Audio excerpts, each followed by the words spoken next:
graduated with. How prideful that we really are. And you know, today should be, and this past few weeks especially, for me, has been quite a lesson. You know, if Samantha, we can go down and pray for her, if the Lord doesn't intervene, it's more than likely she's not going to live. I mean, that's just all there is to it. She's got cancer. It's just spreading all over, and they're finding new places here and there, and she's in rough shape. And I've seen that she got to the point where she was so weak that her husband even had to help her bathe because she couldn't do it on her own. And she was asking for, she's getting ready to want, she's wanting wigs because her hair is falling out from the treatments that she's taking. And you know, when I talked to her and told her that I was going to come and I wanted to come and lay hands on her and bring some people from the church, I said, I don't want to offend you, but those are the things that I believe in. And she told me that she was a Christian and that would be fine. And you know, when she said that, that gave me comfort.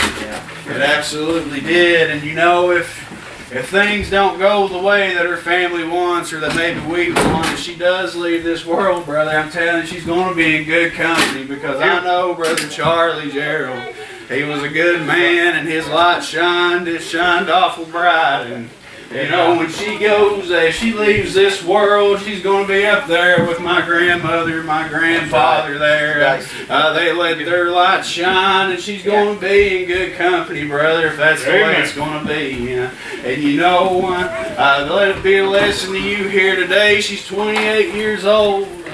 28 years old and ate up with cancer. How old are you today? It doesn't matter. I've watched little kids leave this world. I've watched the old leave this world, and it doesn't matter how old you are. I don't care how much pride you got this morning. You talk about a prideful young man. I sat in her living room and we all joked around, and my friend Chris looked at me and he said, every time that I ever got in trouble growing up, Shad's the one that told me to do what I did. And you know, they laughed and they said, you know, when your kids get older, it depends on how bad you was. It's going to come back tenfold on you, that your kids are going to be just that bad. And all my friends that were sitting there, they stopped and they looked at me and they said, well, Shad's in an awful lot of trouble. You see, I was sitting in a room with all these kids that thought, oh, I used to be so cool. And you know how many people turned their back on me when I became a child of God, because I wasn't doing the things that I used to do anymore.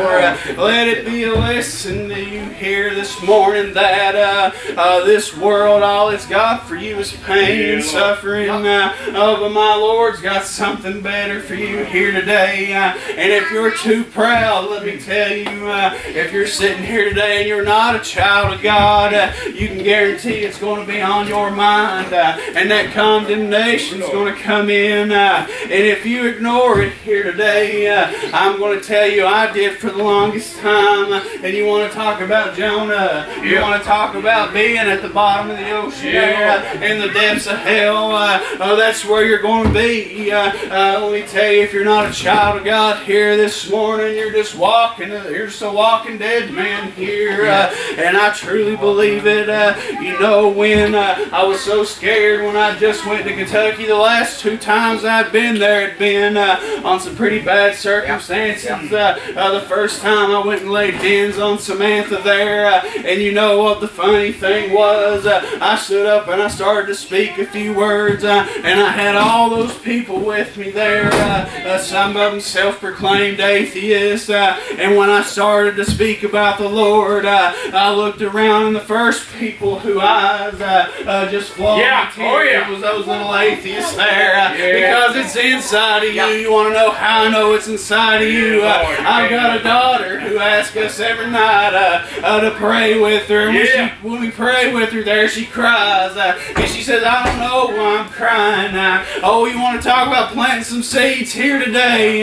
It's already inside of you, that fertile ground, and let me tell you, right now is the perfect time to start planting those little seeds, brother. And let me tell you, the second time that I went into Kentucky here just recently. It's because my grandfather had died, and I called him Dad, and I stood up at Pilgrim's Prayer Church, and I said, you know, they said my grandfather died, but let me tell you, that was my father that was laying up there, and I had to sit at a funeral where I couldn't even take part because the church took care of it. They wouldn't even associate with me. I'm a child of God too, but I had to be one of their members, and I sit and I watched them talk his funeral. I didn't see a man preach but one time, and he said one thing that I want you to know here today. He said that it doesn't matter what you were born into in this world. You can't do nothing about it. You can't do anything about where you come from. But let me tell you, you can do something about where you're going. And that's right there. It touched my heart because I looked at my little brother there who's struggling in this world, and he was the man that was holding my grandfather when his body was giving out, and he laid him down slow, and he said he watched him gasp for air there. He said when he had Shad, I could feel him just breathing as hard as he could breathe. He said, but when he took his last breath, he just looked me in the face and smiled and left this world. And I told him I was scared because I know how he is, and I was afraid that it was going to bother him. And I said, you know, I read about a time when a man was being stoned to death, and when he looked up, he said he could sing Jesus there, and you know, he had to do nothing but smile. I said, when he left this world, Drake, I said he seen the Father. Oh, brother, let me tell you, that's what it's all about here today. And let me tell you, Brother Charlie, and Brother Darling, Sister Dicey, all those people, the people that you've lost in this world, who were children of God, they're all rejoicing here today. And let me tell you now, I called him my father. I can remember growing up. You want to know what hardened this boy's heart for the longest time? You see, I grew up fatherless, and he stepped in and he became that father figure for me when I was growing up. I can remember being a little boy sitting on my couch all day long because my mother would say, well, your dad called today. He said he's going to come get you, and he's going to take you over there, and you're going to be with him today. And you know, I always wanted to impress him because he never was around. I never did understand why the man didn't want anything to do with me.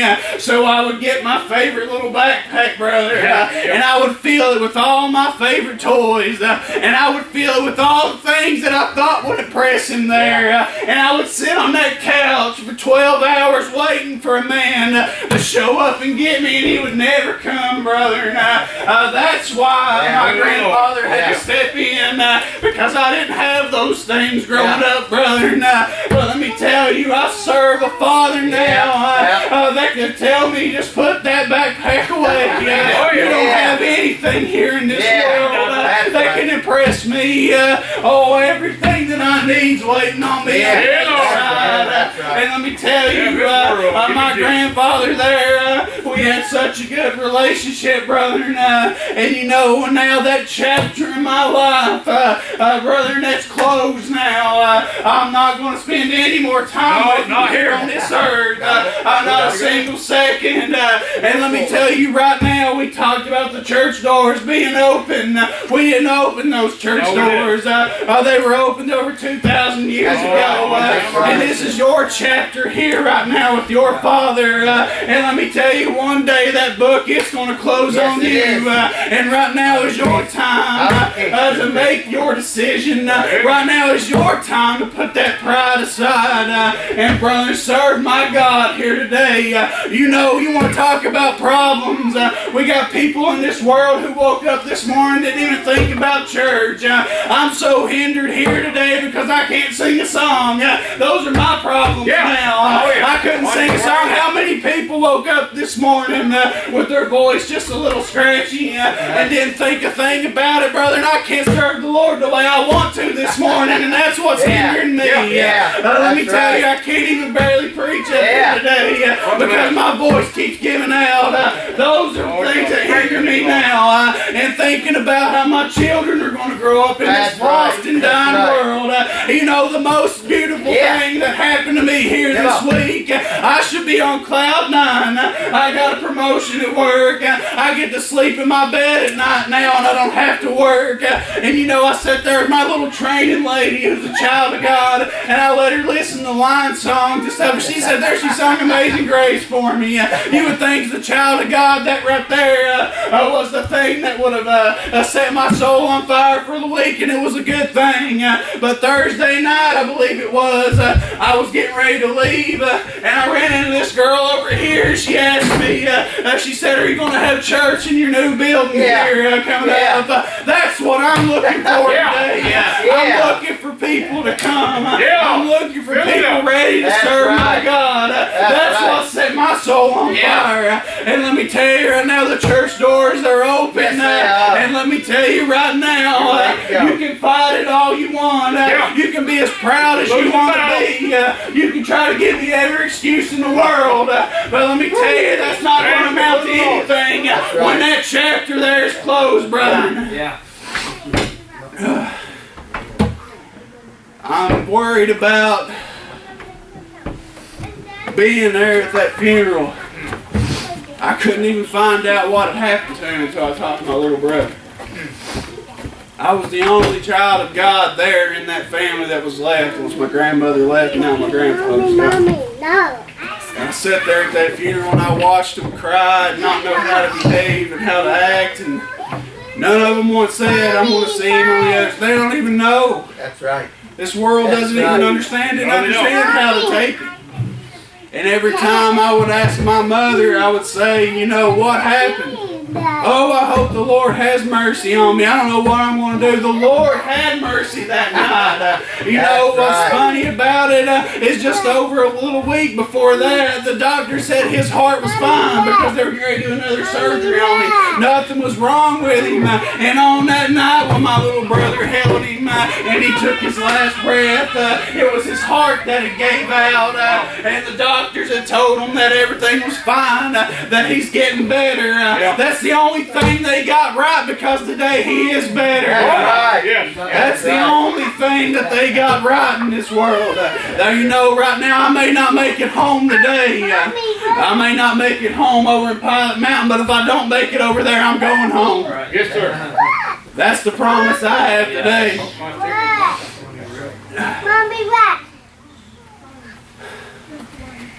We'll go ahead and go down in prayer, and won't keep you as long. And I hope that anybody here this morning that's not a child of God, that you adhere to the things you've heard from these brothers, because it's nothing but the truth.